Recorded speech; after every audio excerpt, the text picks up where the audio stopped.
Why do we need the service maintenance if the system is still working fine? In reality, service maintenance is not about repairing problems after it's happened. It is about preventing downtime before it affects your business. Most of the ERV systems, such as CCTV, door access control, UC, network switch, LPR barrier system, PA system, all those of this equipment system is running operate 24/7.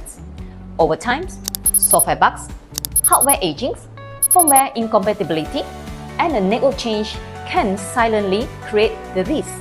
Without signing up a service maintenance, sometimes a very small tiny of the issue can also very quickly become a major of failures, resulting in a system downtime, security risk, operational delay, and a higher emergency cost.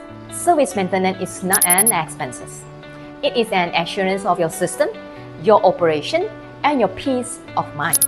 Let's talk to us today to secure your system, and we are able to provide with the better solution to solve your problem.